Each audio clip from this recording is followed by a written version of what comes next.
Well, thank you for coming. I am thrilled that you're all that interested. So, you see on the handout, on the placemat actually, it's a 5-week program, and it will take me 5 weeks to get through it all. And tonight, I promise you, it will be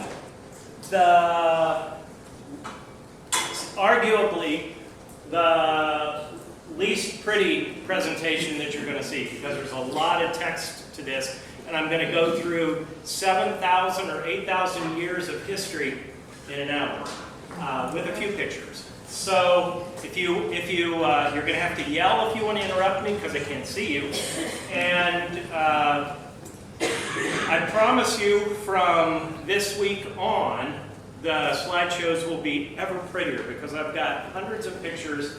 It's just that they don't all fit within this brief history of Canaan. Okay. First of all, the parcel of land that is the subject of our discussion that has been fought over and where wars have been waged has several names. And one is, the earliest name is Canaan. And so when you hear about the Canaanites, those are the people that were there before even the Jews were there. And then sometimes we hear the name Palestine. It's used a lot. I'm going to argue that it's a misnomer, although there is some reason for why it's named Palestine, and I'll get to that.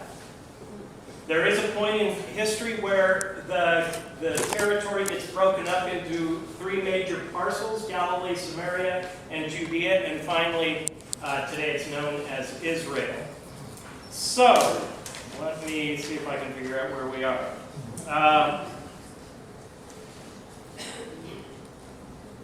How the nation of Israel is identified. So it's the orange part here, including the gray part here and here. I'll explain all that. Israel is generally defined in the land as the land between the Mediterranean on the west and the Jordan River on the east. It's always been that way since Joshua crossed the Jordan River. That's what it's always been. At the widest point, probably right in here, 85 miles.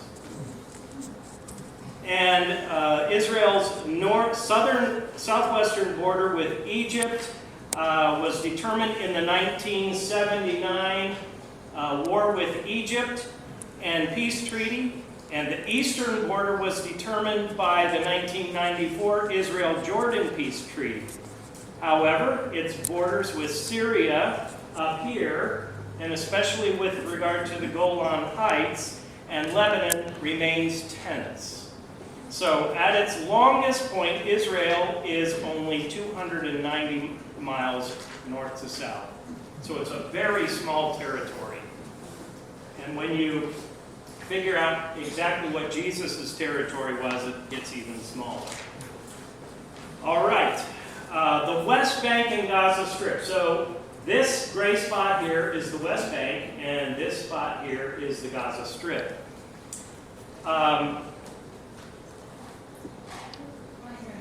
After the British Mandate of 1948, the West Bank was annexed by Jordan and the Gaza Strip by Egypt.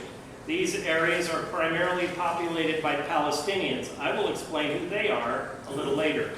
However, after the 1967 Six Days War, Israel occupied this territory, although the territories are considered Palestinian territories. And that means Israeli-occupied land largely recognized as part of the state of Palestine, and they remain internationally recognized as contested. We know this. Currently, the Gaza Strip is controlled by Hamas, which has identified itself as Palestinian Sunni Islam fundamentalists. They are militant and nationalist in their organization, and the United States has designated Hamas as a terrorist organization. That's this little strip of land down here. About the West Bank, since 1993's Oslo Accord, the Palestinian Authority officially controls geographically non-contiguous territory comprising approximately 11% of the West Bank, known as Area A. It wouldn't do me any good to show you this because it looks like this gray area here has the chicken pox. There are sections all over the place that are Section A, Section B, and Section C. And you don't know until you meet up with a guard or a checkpoint that you're going from one to the other. Well, why has this land been contested forever? Canaan is the birthplace of Judaism and of Christianity and has been controlled by many kingdoms and powers, including ancient Egypt, ancient Israel and Judah, the Persian Empire, Alexander the Great and his successors, the Hasmoneans, the Roman Empire, several Muslim caliphates, and the Crusaders.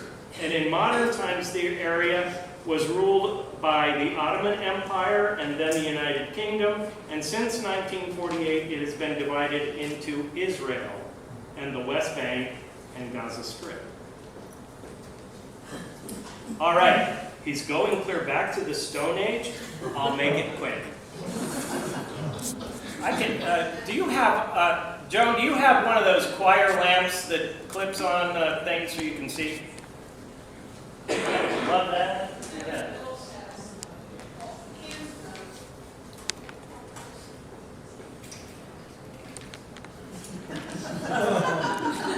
Oh, the Stone Age.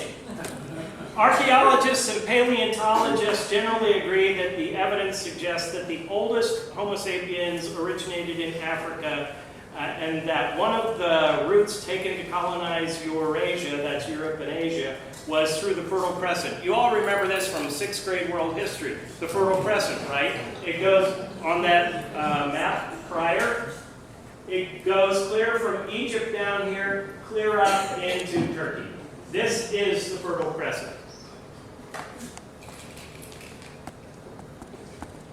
So that means that this is one of the most important and most occupied locations in the history of the earth. Many cultures and traditions of humans have lived there. In addition, this region is one of the centers for the development of agriculture.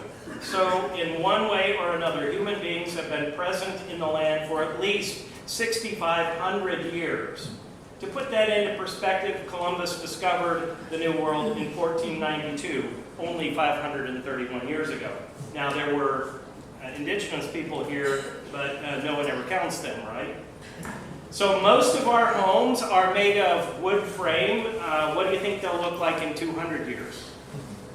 I'm going to show you ruins that are 6,000 years old.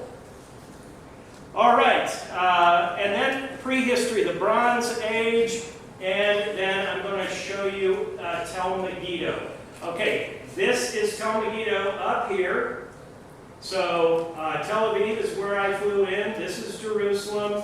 That's the Sea of Galilee. This is the Nile River. This is the Dead Sea. A tel, T-E-L, is a mound indicating the site of an ancient city. And Tel Megiddo is obviously a Canaanite city because it is dated way back to 3000 BCE.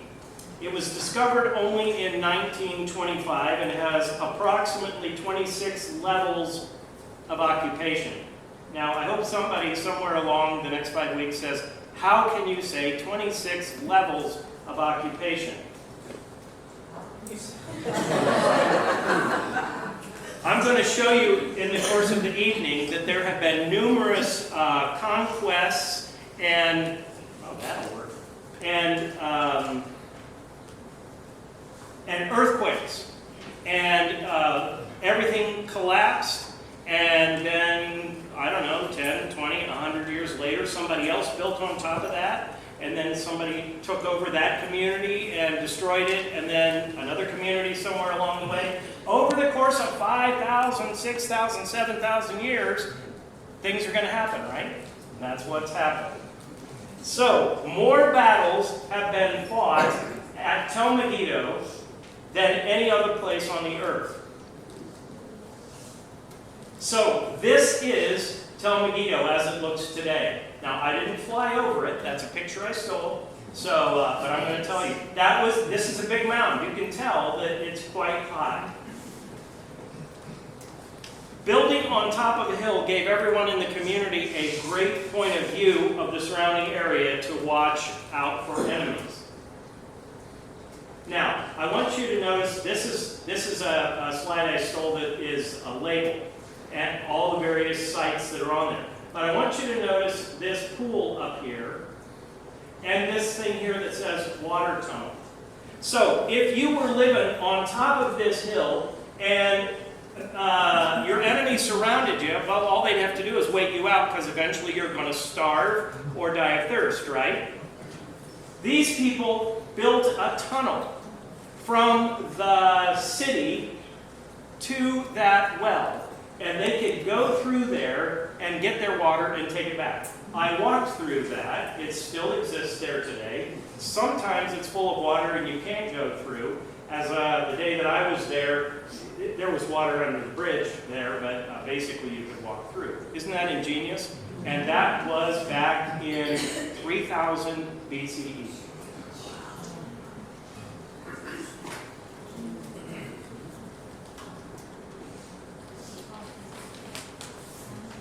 So, in Revelation, this passage exists. And they assembled them at the place that in Hebrew is called Har-Magedon. Okay, Revelation 16:16 says that the final battle will finally be fought at this place. Har means hill, and Megiddo is the place. So Har-Megiddo, translated into, this was the New Revised Standard Version, they translated it as Armageddon, but we typically in English translate it as Armageddon. So that's the place where the final battle is to be fought. So the story goes. All right, now we're moving into the period of the patriarchs. The Middle Bronze Age, or about 2 millennia before Christ, before the Common Era. Abraham and Isaac came on the scene, but they were from Ur, which is Ur of the Chaldeans in modern Iraq. They have not yet arrived to the Promised Land. It was Jacob, also known as Israel, who dwelt in Hebron, which is in the land of Canaan, today a Palestinian city in the southern West Bank. In the Bronze Age, there was the sojourn in Egypt. That's when the Israelites finally got out of Egypt and then went and wandered. Here's the Exodus. And then it was 1250 BCE when Joshua rather, crosses into the Promised Land and takes possession.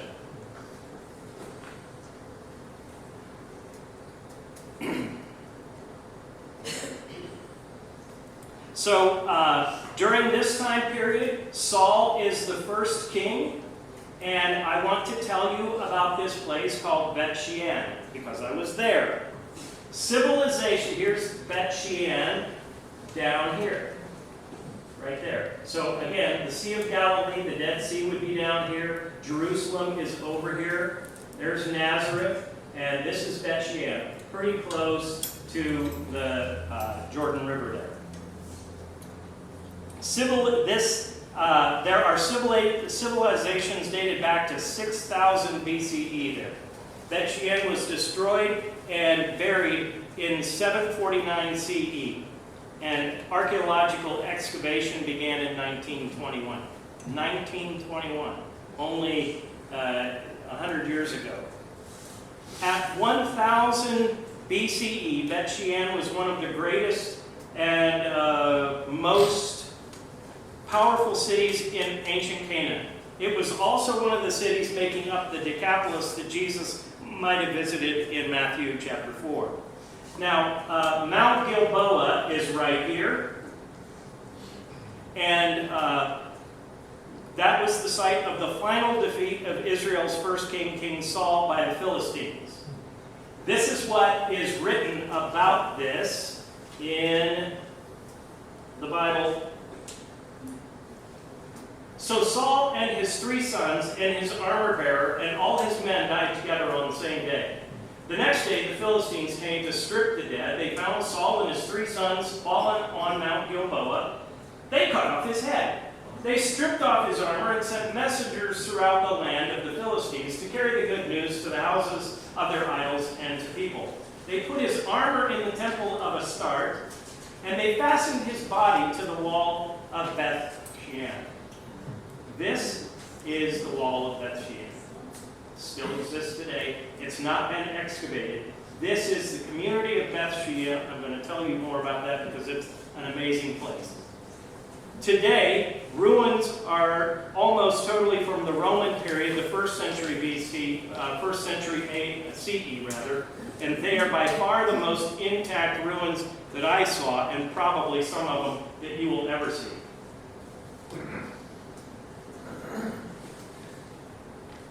Believe it or not, this is a Colosseum, and this is another layer of the Colosseum, but during an earthquake, this whole thing was filled. And until, what did I tell you, 1921, that was just a hill, a stony hill. They didn't even know what was under it. And when they excavated this, this is what they found. They did not restore it. It looks like that when they excavated it. All of this land from the hills up here slid down in there. Any idea what that is? Carol? Those are the toilets. That's a toilet. That's one of my pilgrims right there. Now, this is right outside that Colosseum, the theater.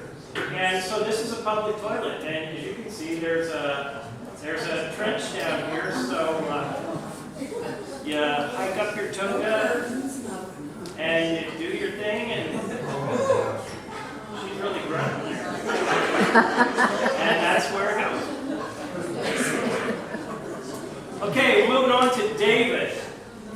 Oh, no, we're not. We're still at Bethshean. There's the hill that has yet to be excavated, where Saul was just on display. This is the colonnade. All those columns were knocked down. They put them back up. This is a mosaic in the floor just as they uncovered it.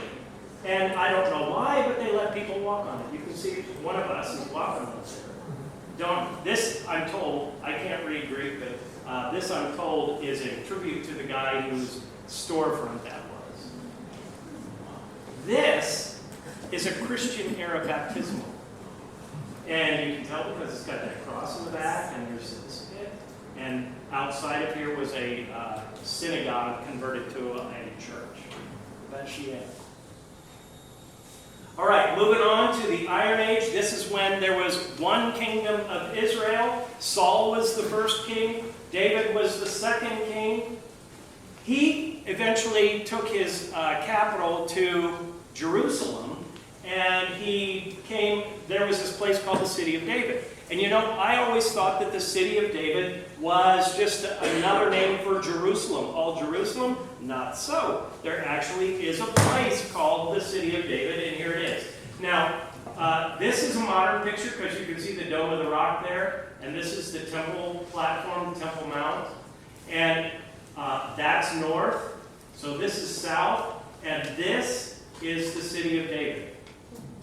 And I told you last week that there is this model of the city of Jerusalem as it was during the 1st century.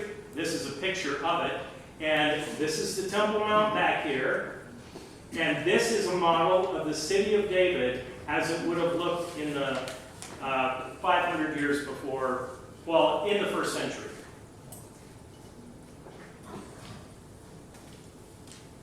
Moving on. So we've gone through King Saul, King David, and then there was King Solomon, who was David's son. Solomon was the first to build the temple in 961 BCE. 961 BCE, do you think that still remains? No.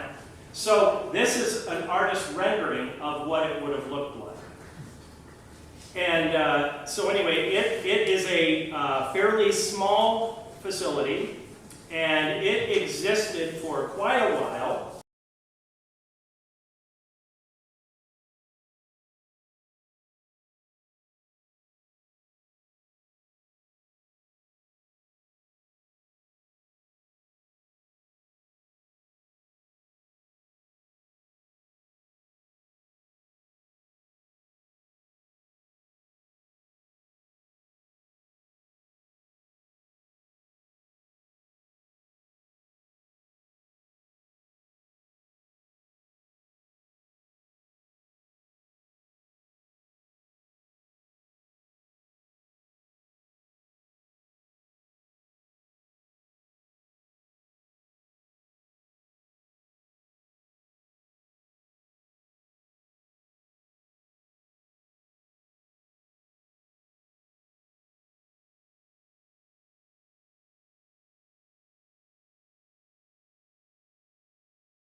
been chewed off? That's because they mined it to build all of these buildings and walls all the way around here.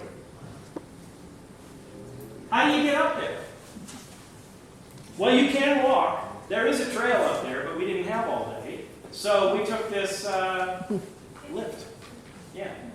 And it is, what a beautiful thing. I mean, look at that. You can see the Dead Sea way back there. These things here, these are the excavated ruins of the Roman encampments because it took them like 4 years to finally defeat Masada. Masada had just hundreds and hundreds of compartments that were packed with food. They had the ability to get water, and so they thought, nah, boo-boo, you can't come up and get us.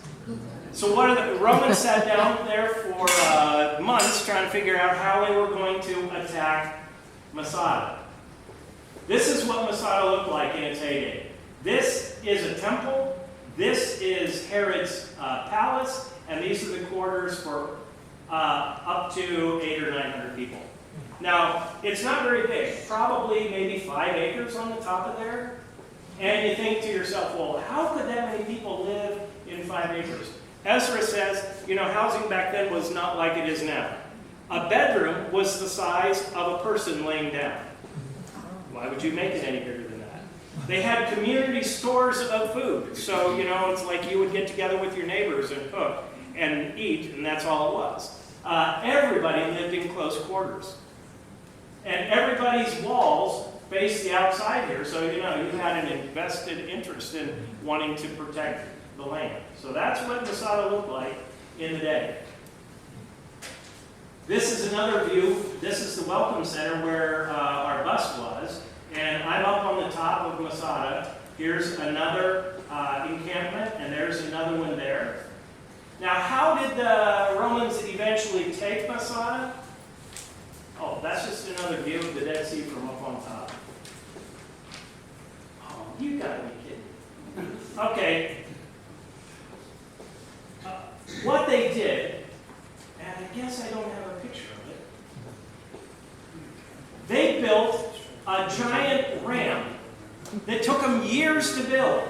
Right off the side here, they built this giant ram with men and baskets of rocks and dirt, and one at a time they went up there and dumped the stuff, went back and got some more. Took them 3 or 4 years to finally get up to the top. And when they got up to the top, what do you think they found?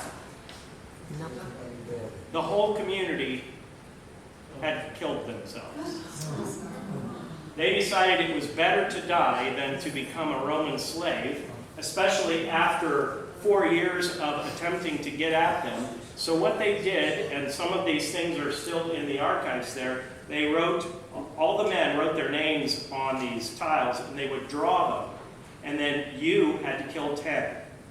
And then they would draw again, and that person would have to kill 10, until eventually everyone in the city was dead. Now, the story goes that two survived, a woman and a child, and the woman ended up being Josephus's wife. Does that name make any sense to you, Josephus? Yes. Famous historian from that time period. And the reason they think that is because he has intimate details of the last days of Masada. It's what an interesting place that is. Next week, you'll see pictures of the ram. Anyway, that's the Dead Sea down there. All right, after that, after 135 CE now, we're talking the Jews expelled the Romans, and they renamed that's not right. The Romans expelled the Jews, and they renamed the territory Syria Palestina, and that's where the name Palestine comes from. So, you almost never find the name Palestine in the Old Testament or the New Testament. That's because it didn't exist just yet. In 313 CE, Constantine issues the Edict of Milan, making Christianity a legal religion. He didn't make it the state religion. He made it legal to be a Christian. And then his mother is Queen Helena, And in 326, in that area, she made a pilgrimage to the Holy Land. And when she got there, she found all that she went and asked about all these famous sites.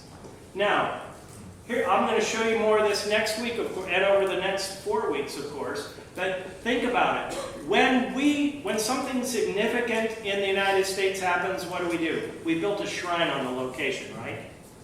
It's no different back in those days. So, Helena goes to Bethlehem, and she goes to the community there. Now, this is only the 3rd century. And she says, hey, where was Jesus of Nazareth born? And they said, we can show you where it is. Because it wasn't that many years ago that happened. I told you in the sermon last week that one of the things that was eye-opening to me was that Jesus became a much bigger deal quicker than I ever thought. I thought that it took hundreds of years before the Christian era really got some momentum. Turns out that's not true.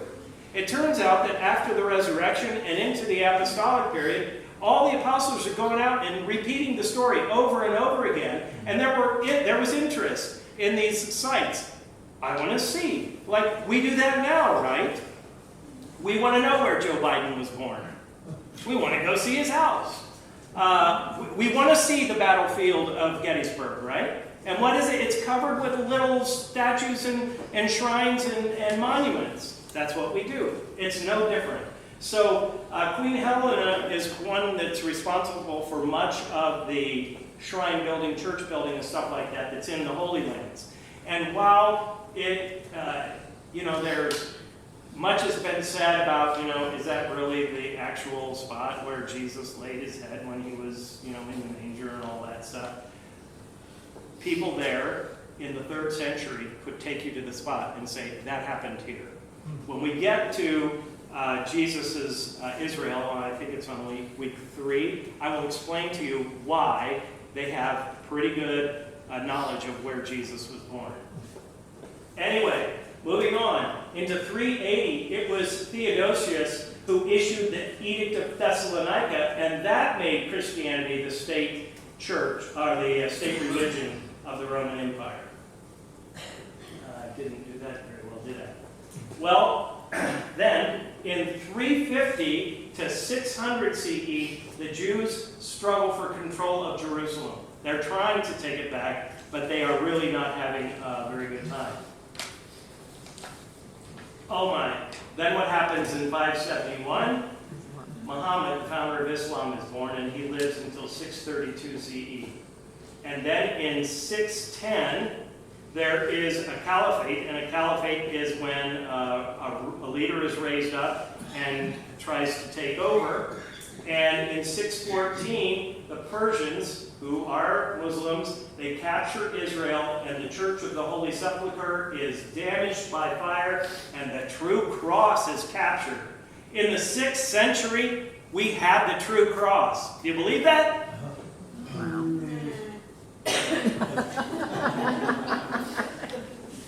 I will tell you next week why Helena thought she had the true cross.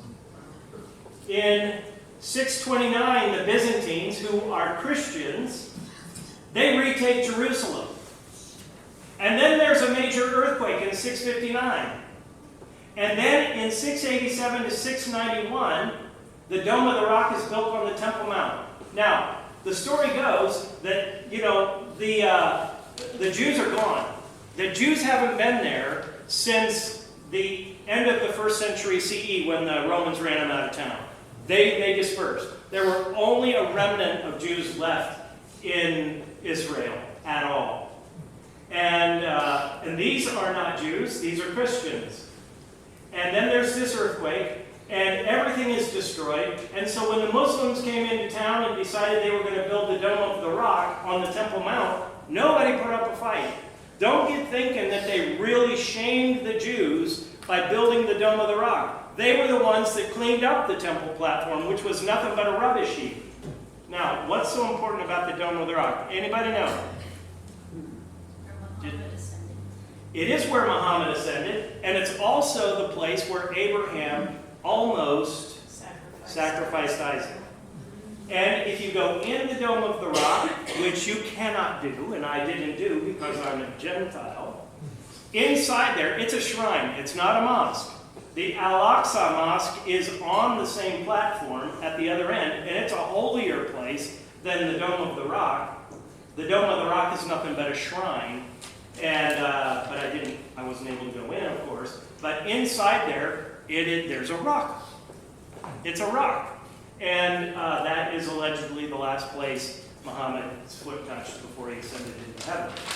After that, 749 and 813, a couple of earthquakes. Why do I keep mentioning the earthquakes? Because you ask, why were there 26 layers of civilization at Megiddo? Well, just what happened last week. There was an earthquake up above, up north, where Syria and Turkey come together.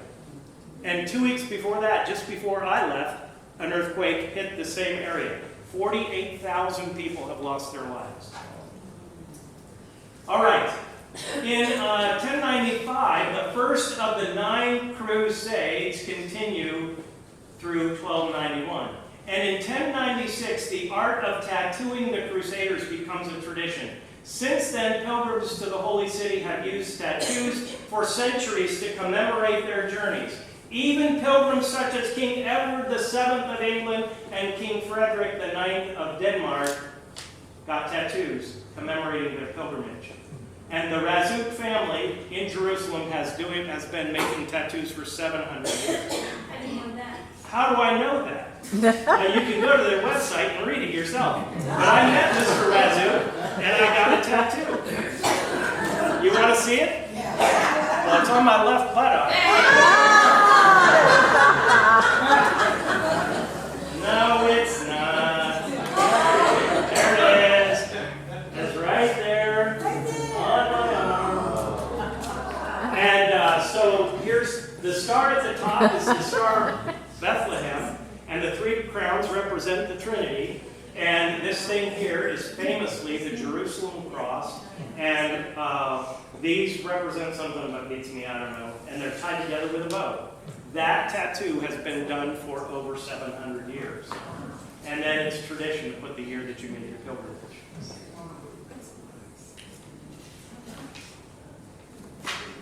Moving on.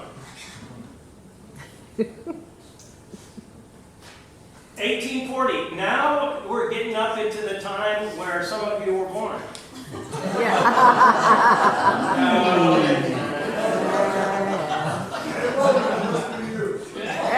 Just kidding.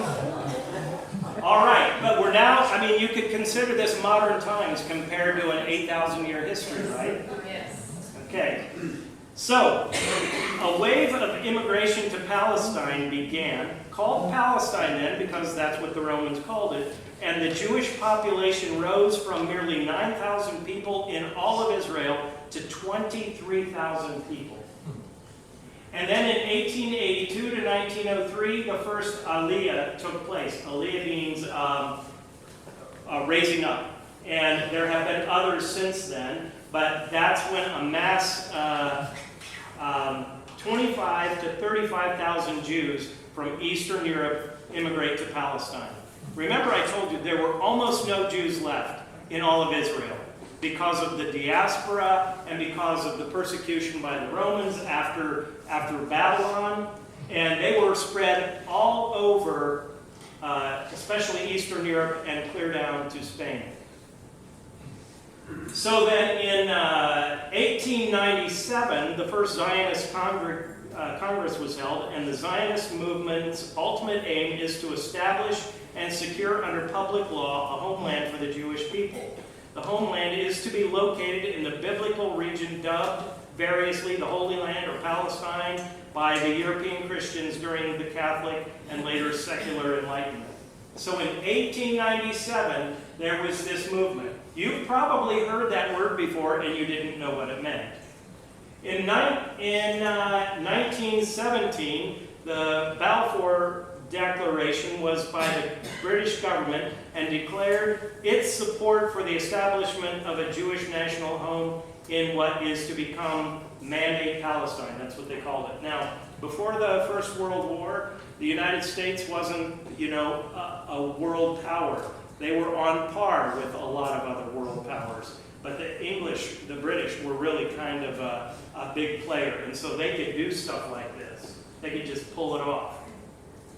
In 1918, after the conclusion of World War I, this is what we do, right? White people, white Westerners get involved, and Palestine was divided up into the OEDA, the Occupied Enemy Territory Administration, and it was administered by the British, the French, and some in the Arab military. However, this satisfied no one and resulted in perpetual conflict between the Arabs and the Jews. Prior to World War II, only 15,000 Jews were allowed to immigrate to Palestine per year. World War II comes along, and Palestine was barely involved in World War II. However, Hitler's Nazi attempt to exterminate the Jews opened the way for more Jews to immigrate. So after World War II, Jews rebelled against the British and caused the mandate. This is the what did I call it? Mandate. The Mandate Palestine. That's what it was called. To become unpopular back home in England, and so it was dissolved in 1946. That might be, yeah. And in 1946, post-World War, the League of Nations takes over. Of course, you all know that as the UN today. And in 1947, the UN voted the creation of an independent Arab and Jewish states, with Jerusalem to be placed under international administration. This plan was known as the Jewish Agency and was voted in favor of by the Arab League, or they were the ones that opposed it. The Jewish Agency voted for it. Britain then washed its hands of the situation, and almost immediately a civil war broke out between the Arab and the Jewish communities. An independent state of Israel was declared. Flat out, they just said there will be in 1948. And in Israel's 1988 War of Independence, more than 700,000 Palestinians fled their homes. Hundreds of Palestinian villages were also destroyed in the course of the fighting. And in 1964, the Palestine Liberation Organization, the PLO, was formed. Then in 1967, the 6 Days War between Israel and all of its neighbor countries, Egypt, Jordan, Syria, and Lebanon, were aided by other Arab countries. The war lasted just 6 days and concluded with Israel expanding its territory significantly, Gaza Strip and Sinai from Egypt, and the West Bank and Jerusalem from Jordan, and the Golan Heights from Syria. That's where we get the map today. Interesting to note, in Israel, young people out of high school, 17, 18, and so on, are conscripted. You must do, if you're a male, you must do 3 years in the military. Just automatic. Graduate from high school, there you go. Girls have to do 2 years. Unless they want to be in the infantry, then they have to do 3 years. My tour guide, Ezra, fought in the 6 Days War. And he could walk us to places and tell us what happened during those 6 days. He was a paratrooper, and he was going to be dropped into wherever those hostile territories were to finish the battle. But the Israeli Air Force did such a thorough job of striking first against all these other countries' air forces that war only lasted 6 days, and he said it really didn't even last 6 days. So since then, Israel has been pretty much an independent nation. In 1973, Egypt got back the Sinai. If you've ever been there, there's nothing to fight over. There's no people there, just a lot of dirt and sand. And in 1979, the peace treaty was negotiated by Jimmy Carter between Egypt and Israel. You remember that? And in 1987, the first Intifada, which is a protest and violent riot, happened. And in 1988, the Palestinians declared independence. Little good it did them. From 2000 to 2005, the second Intifada raged on. And in 2007, Hamas took control of Gaza. Hamas calls for establishing an Islamic Palestinian state in place of Israel, not a part of Israel, not self-governed, but yet in the state of Israel. They want to be a separate state altogether, and they reject any of the agreements that were made by Yasser Arafat and the PLO back, 30 years before. Hamas's strength is concentrated in the Gaza Strip and in some areas of the West Bank, like Nablus. I'll go back to that in a moment. Now, I thought it'd be interesting for you to know now who the players are that we're talking about. First of all, Israelis are citizens of Israel no matter what their religion or ethnicity. So if you're a citizen of Israel, you're an Israeli. The Jews are a very small percentage of the population in Israel, and they can be religious Jews or ethnic Jews. Do I have to explain that anymore? Okay. Because we say that the United States is a Christian nation, but we sure don't act like it. That same kind of thing there. You can be a Jew by your ethnicity, by your ancestry, but it doesn't necessarily make you a practicing Jew. Arabs are defined as a member of a Semitic people inhabiting much of the Middle East and North Africa. So Arabs include all the people on that Fertile Crescent area that we talked about before. And the Palestinians are Arab people who are ancestrally from Palestine and are Israeli citizens, even though some of them complain about that. So, let me give you an example. Very few Jews are actually from Israel. By now, the country has been independent for 60 or 80 years, and yes, there are some Jews that are being born there, and they could say that they're from there. But not really. All the Jews in Israel came from somewhere else. So most of them came from other parts of the world in those aliyahs that I told you about. Most are Ashkenazi Jews, and they come from Eastern Europe, or they're Sephardic Jews, and they come from Spain or Portugal, or they are Mizrahi Jews, and they come from the Middle East or Central Asia. You don't have to go far in Jerusalem to see the difference. They dress differently. In the same way, I suppose that Christians dress differently on Sundays. 2 weeks ago on Sunday, you had an opportunity to be ministered to by a Moravian pastor. And at the beginning of the service and through the sermon, she didn't vest. And then when it came to the Lord's Supper, she put a vestment on, which was all white, had no color on it whatsoever. That's their tradition. The week before that, the Reverend Dr. Bob Duffett, who's a Baptist, was here, and he wore a pulpit gown, just a black pulpit gown. That's their tradition. And then when I'm here, I have a white out, then with some seasonal colored piece of garment over that. When you walk around Jerusalem, especially on the Sabbath, you will find that there are these guys that wear these big furry donuts. I mean, they're like a cake on their head. I have pictures. That I will show you. There are others. When we flew out from Newark to Tel Aviv, it was like 6 o'clock p.m. when we got on the plane. And probably about 9 o'clock, all these Jewish men get up, stand up, and they start taking off their coats, and they put on their prayer shawls, and then they got this other thing that they put over their head, and they get their prayer book out, and they all convene on that.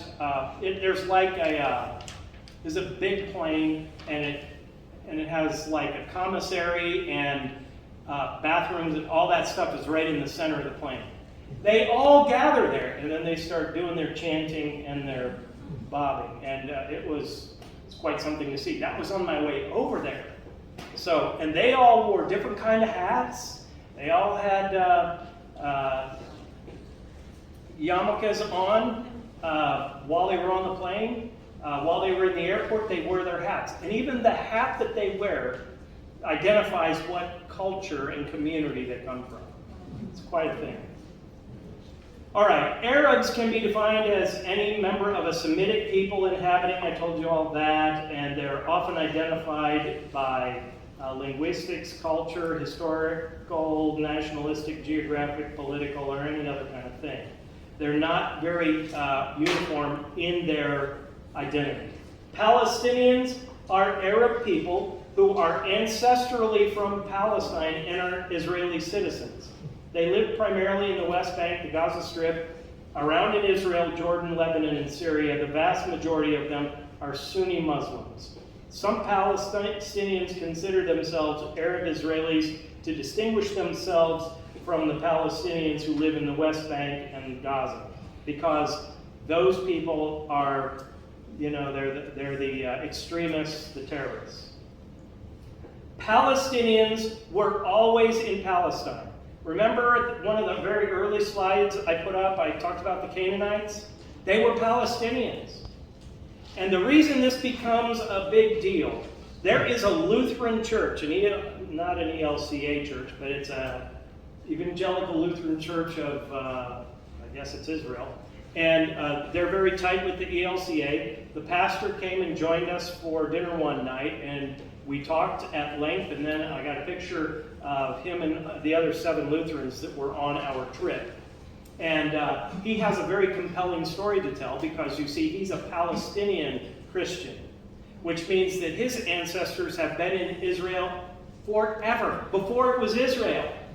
And so when we talk about fairness of who controls the land, why are the Israelis in control of the land when really, historically, they're the Johnny-come-latelys, right? The Palestinians have been there forever, and now they are outsiders in their own land. The Israelis only came in the 1940s, in the 20th century.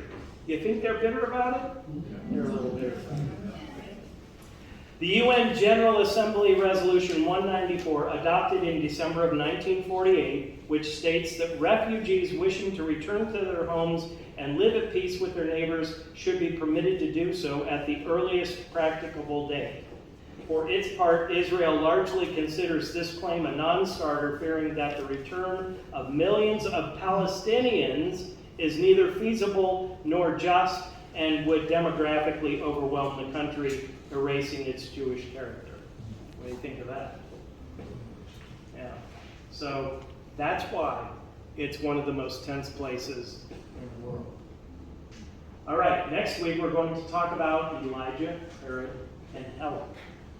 Do you have any questions for me? Might as well get the lights, because... Are we going to be tested on any of this? Especially the dates.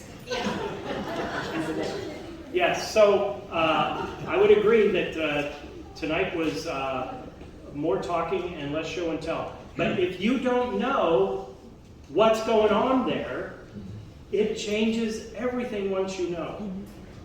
So, any other questions? I can't see your hands. Just shout them out.